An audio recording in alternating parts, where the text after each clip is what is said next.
Hello बच्चों, आज हम इलेक्ट्रोकेमिस्ट्री का एक बहुत ही फैसिनेटिंग कॉन्सेप्ट डिस्कस करने वाले हैं, फ्यूल सेल्स। ये एक ऐसी टेक्नोलॉजी है जिसमें हमारे फ्यूचर को एक बिल्कुल क्लीन और हाईली एफिशिएंट तरीके से पावर करने का पोटेंशियल है। लेकिन इससे एक इम्पॉर्टेंट सवाल उठता है। अगर ये इतने एफिशिएंट और इतने क्लीन हैं, तो फिर हमें हर कार और हर घर में फ्यूल सेल्स आज दिखाई क्यों नहीं देते? बस यही वो पजल है जिसे हम आज इस एक्सप्लेनर में मिलकर सॉल्व करने वाले हैं। ठीक है, चलो शुरू करते हैं। तो सबसे सिंपल लेवल पे समझो, एक फ्यूल सेल एक तरह का गैल्वेनिक सेल ही है जो कभी मरता नहीं है। उसकी एनर्जी कभी खत्म नहीं होती। और ऐसा क्यों है?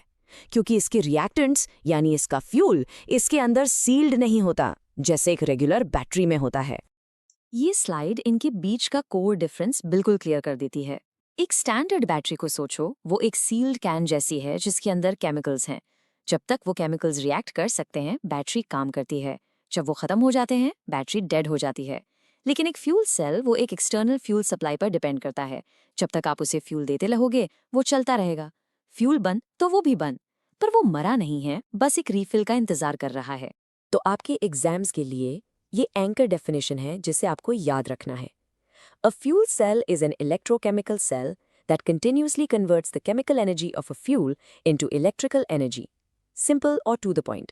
इस लाइन को अच्छे से याद कर लेना। इस कॉन्सेप्ट को और भी आसान बनाने के लिए चलो एक एनालॉजी यूज करते हैं। इमेजिन करो कि एक फ्यूल सेल एक फैक्ट्री जैसा है जो एक कंटिन्यूअस सप्लाई चेन के साथ काम करता है। और ये टेबल ब्रिलियंट तरीके से दिखाता है कि ये काम कैसे करता है। एक फैक्ट्री में रॉ मटेरियल्स अंदर आते हैं।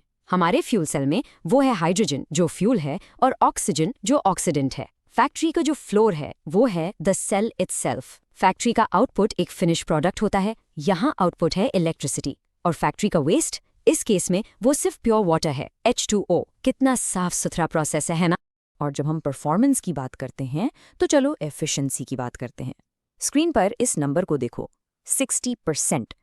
फ्यूल सेल्स 60% तक की थर्मल एफिशिएंसी अचीव कर सकते हैं। अब इसको कंपेयर करो एक टिपिकल पेट्रोल या डीजल इंजन से जो कार में होता है। वो अक्सर सिर्फ 30 से 35% ही एफिशिएंट होता है। इसका मतलब है कि एक फ्यूल सेल फ्यूल की केमिकल एनर्जी का लगभग डबल हिस्सा सीधे यूजफुल इलेक्ट्रिसिटी में कन्वर्ट करता है। ये परफॉर्मेंस में एक बहुत बड़ा जंप है। तो सवाल ये है कि ये फैक्ट्री अंदर से असल में काम कैसे करती है। चलो इस प्रोसेस का एक मेंटल पिक्चर बनाते हैं, स्टेप बाय स्टेप। सबसे पहले फ्यूल यानी हाइड्रोजन गैस सेल के एनोड साइड से एंटर करती है।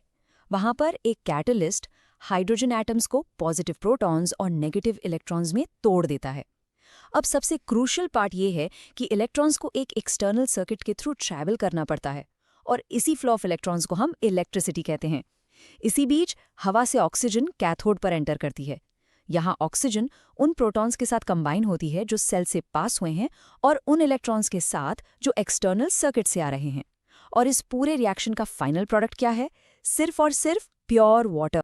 ठीक है, चलो अब थ्योरी से थोड़ा हटते हैं और देखते हैं कि ये कमाल की टेक्नोलॉजी रियल वर्ल्ड में, असलियत में कहाँ इस्तेमाल हो रही है। आपने शायद टोयोटा मिराई का नाम सुना होगा। ये एक हाइड्रोजन फ्यूल सेल कार है। जैसा कि आप देख सकते हैं, इसका फ्यूल हाइड्रोजन गैस है और इसका फ्यूल सेल स्टैक लगभग 100 किलोवाट्स की पावर जनरेट करता है। इसकी रेंज करीब 400 किलोमीटर है। लेकिन यहाँ आता है so what moment. Refuel time देखो, सिर्फ 5 मिनट। सोचो इस बारे में। एक बैटरी वाली इलेक्ट्रिक कार से कंपेयर करो जो पूरी तरह चार्ज होने में घंटों ले सकती है, जबकि एक फ्यूल सेल कार लगभग उतने ही टाइम में रीफ्यूल हो जाती है जितने में एक पेट्रोल कार। और सबसे जरूरी बात, इसका एमिशन सिर्फ वाटर वेपर है, कोई धुआं नहीं, कोई पोल्यूशन नहीं। तो क्रूशियल पॉइंट ये है कि a fuel cell offers an alternative to both traditional gasoline cars and battery electric vehicles. ये ट्रांसपोर्टेशन के लिए एक तीसरा रास्ता दिखाता है, एक ऐसा रास्ता जो दोनों वर्ल्ड्स के बेस्ट फीचर्स को कंबाइन करने की कोशिश करता है। गैसोलीन कार्स की लॉन्ग रेंज और फास्ट रिफ्यूलिंग और इलेक्ट्रिक व्हीकल्स के जीरो इमिशंस। और ये हमें सीधे हमारे शुरुआती सवाल पर वापस ले आता है। अगर ये टेक्नोलॉजी इतनी अमेजिंग है, दोनों वर्ल्ड्स का बेस्ट कंबाइन कर रही है, तो ये हर जगह क्यों नहीं है? जवाब सिंपल है, लेकिन इसके पीछे जो प्रॉब्लम है वो कॉम्प्लेक्स है, इंफ्रास्ट्रक्चर चैलेंजेस। इसके अडॉप्शन के रास्ते में 3 बड़े रोड ब्लॉक्स हैं। पहला, हाइड्रोजन प्रोडक्शन। हाइड्रोजन कोई ऐसी चीज़ नहीं है जिसे हम ज़मीन से निकाल सकें, उसे प्रोड्यूस करना पड़ता है।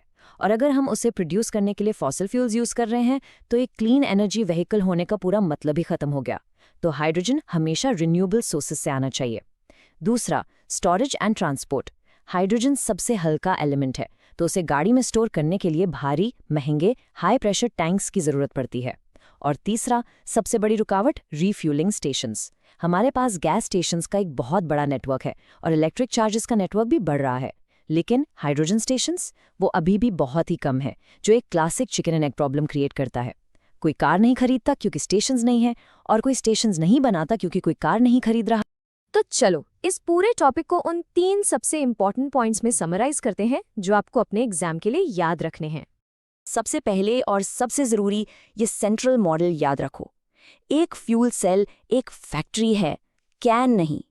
आप उसे लगातार फ्यूल सप्लाई करते हो और वो आपको लगातार क्लीन पावर देता रहता है। ये एक बैटरी से बिल्कुल अलग है, जो एक सील्ड कैन ऑफ एनर्जी है जो ख़त्म हो जाती है और फिर फेंक दी जाती है या रिचार्ज होती है। आखिर में इस टॉपिक को पक्का करने के लिए बस ये 3 चीज़ें दिमाग में रखो। इसका कोर आइडिया कि ये एक सेल है जो कभी मरता नहीं, फैक्ट्री वाली हेल्पफुल एनालॉजी और टोयोटा मिराई का रियल वर्ल्ड एग्जाम्पल। अगर आपके दिमाग में ये 3 पॉइंट्स क्लियर हैं तो फ्यूल सेल्स का टॉपिक आपको बहुत बहुत आसान लगेगा।